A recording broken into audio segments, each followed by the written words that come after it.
so okay, everybody's familiar, I think, with the land trust model.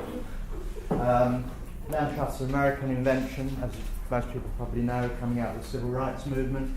This is what we're trying to do. Next one. Oh, I've got to do the... How do I do the... Do you want me to do it for you? Yes, please. I'll just tap. Oh, come on. Yeah, here you go. Ed. Really? Thank you. Okay, so this is Bristol Community Land Trust, we're an umbrella group, got 250 members, focused on the intermediate market for reasons I'll show in a minute. Bristol City Council support and funding. First scheme on site, it says there. First scheme on site had practical completion this week. So 5.5 years of wading through porridge resulted in 12 rather nice, but nothing special houses.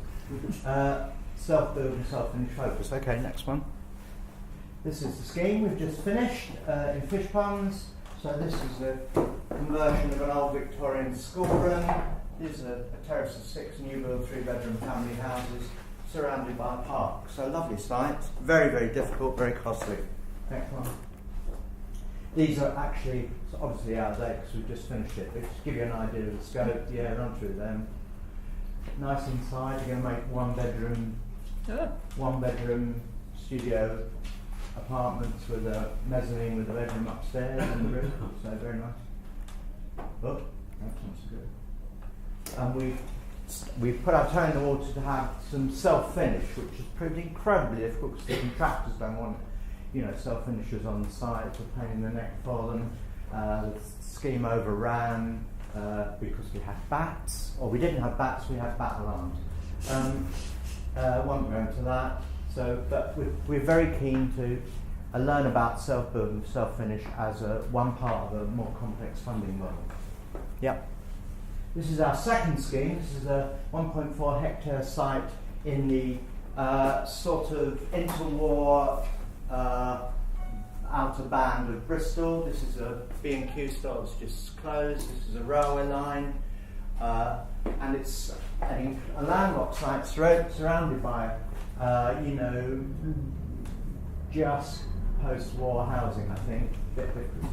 Just pre-war, just post-war, and some council housing at the top here. We're hoping to build.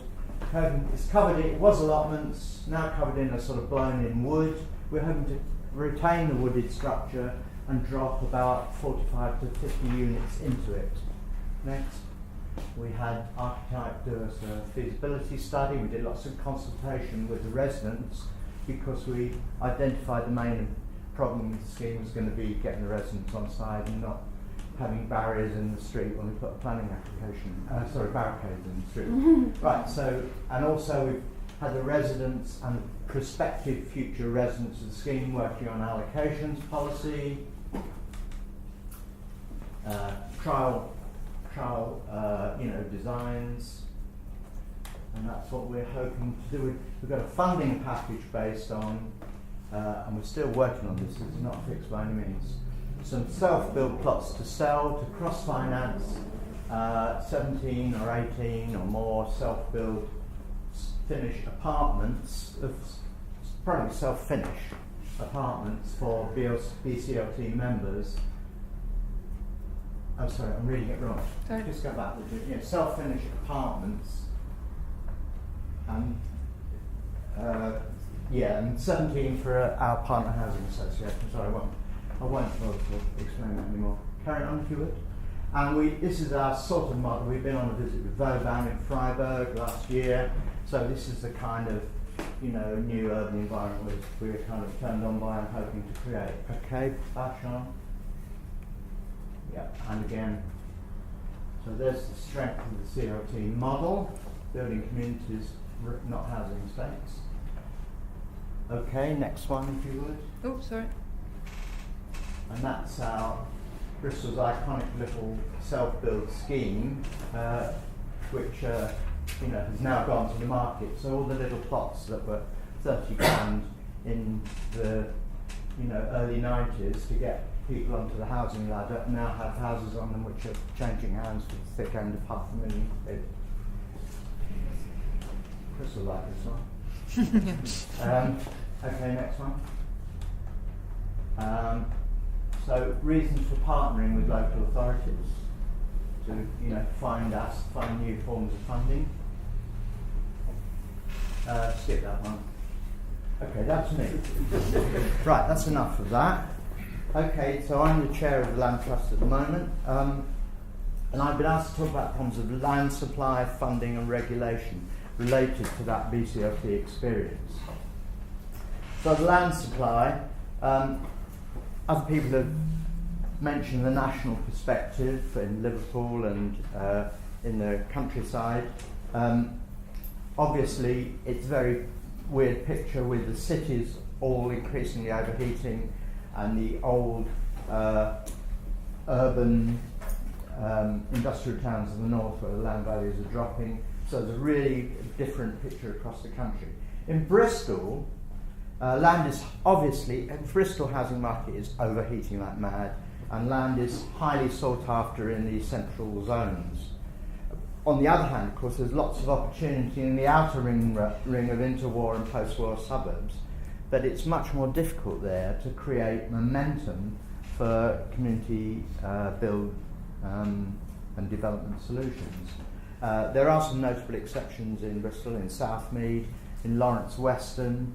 There's an organisation called Abolish Empty Office Buildings, which are doing self-build conversions of office buildings. But that's the general problem of access to land.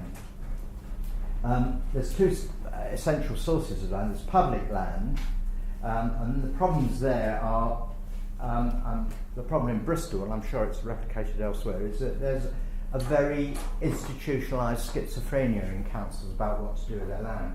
Bristol has huge resources of land. We hear tell that it's got it owns a higher percentage of the land within its boundary than any other local authority in Britain, above 40% maybe. But the council, in doing the schemes we've done, we assumed at the beginning that we'd speak to the council and get a corporate answer. But of course, what you find out is councils are actually baskets of completely separate organisations operated under the same brand.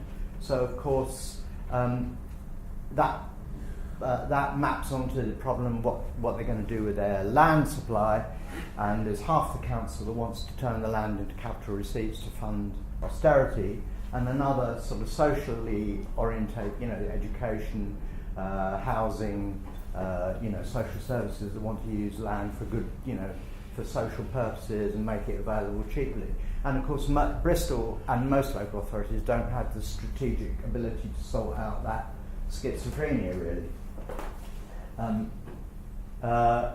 And there's growing incidents of public sector seeking community partners to bring forward sites and buildings. And I've already had some conversations this morning. But local authorities are trying to get the community and voluntary sector to do what they once could do and can't do anymore. But of course, telling them what to do, how they want it done, but not coming up with any money.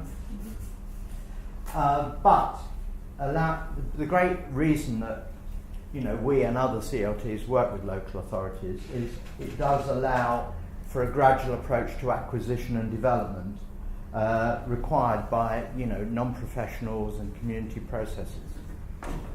Then there's private land, of course, and that is the obverse of what I've just been saying. The prices and the timetables are dictated by this very overheated market in Bristol and many other southern cities, and in the whole sort of 50-mile commute band around London. Well, people commute from York to London, but in principle, the home counties are very hot at the moment.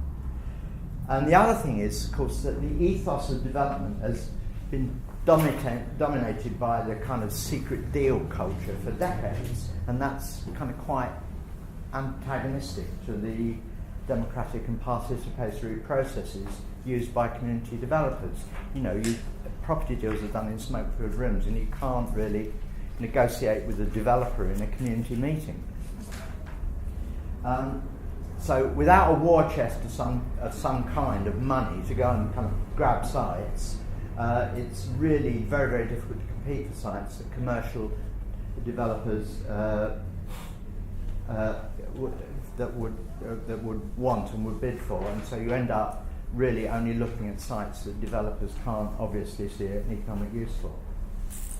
So the solutions and mitigations might be, just segmenting them, using public land and public finance, with public finance in the mix for what you're trying to do, which is the kind of conventional solution. What CLTs do, they use some of the funds that were liberated by the Localism Act. It's very complicated. It's fantastically heavily, there's a fantastic heavy burden of compliance to do it, which is, of course, quite difficult for non-professionals to take on. And the other problem, of course, it's a struggle to remain distinctive from mainstream social housing. And of course, there is allocations of money for social housing from the government to, the 2 or 3 billion to the Affordable Homes Programme or whatever it's called. But it's a zero-sum game. So if community land trusts take it, it's just lost elsewhere. And one of the great problems, I think, is that the aspirations of the Localism Act are still largely to be realised, because Grant Chap stood up in the House when he introduced it and said, we're letting the communities go out and look at their neighbourhood and build the houses they need, and there will be simplified processes to do all this. And of course, what you find when you try to do is that is not the case. Mm-hmm. One of the reasons is that the HCA is a kind of strange hybrid of two former organisations, the English Estates and the Housing Corporation. So the estates go out, and English Estates BIT, which is still separated by Chinese wall, goes out and creates activity and supports community development. But then when you get to borrowing the money, it's passed over to the regulator, who are still operating as a housing corporation and not allowed to talk to the other side of the organisation. And they, the aspirations in the Localism Act haven't reached them. They are still governed by statute to impose all the rules about probity and capacity that were there before. So then you can have private land, private finance, but then you get into cutthroat competition from battle-hard private developers. And also when you come to borrow money, it's really hard to show that a community-based development approach could adequately manage the risk. So if you go into a bank to borrow 5 million, they're going to ask some really tough questions. Private land community finance, this is the abolish empty office buildings approach that I mentioned. They're essentially Quaker-based organisation. They asked the Quakers for, to kick in some money. They had a kind of a bond issue. It wasn't a share issue, it was a bond issue. Raised a lot of money, enough to then go to Triodos, get the rest. And they're all rolling up their sleeves and rocking up on Saturdays and Sundays and painting the walls and ripping out partitions. So those are a number of the models you can use. Obviously, none of them ideal. Funding. The funding is the big issue if we want to do rented affordable housing. Of course, we know that affordable doesn't mean anything anymore because they've just kicked it to death. But working basically on what we thought it meant before, if you want to do affordable rented housing, you cannot go and borrow a big chunk of money, find a site, hire an architect, hire a builder, build some houses, put people in paying affordable rents, and pay back the money you borrowed with the rent, because it doesn't work. So that if you imagine a sort of pie chart, there's about, something like a third missing. Unless you're in London and you're a private developer, of course, and you're not worried about affordable, when it works, if you charge rents of £1,500 or £200,000 a month. I say that because my partner's son is in one. So, sources of funding. Public funding, as I say, heavy burden of compliance associated with public funds. In any case, the post-war consensus on support for social rented housing has now been dismantled, and the funding, as we know, is only going to be available for ownership or shared ownership going forward. So there's increasingly what you might call commercial and boutique or specialist funding from, specialist lenders like Resonance, Charity Bank, to some extent Triodos. And there's something we do called cross-subsidy, or we will be trying to do, which is to, build some to sell, to fund some to rent.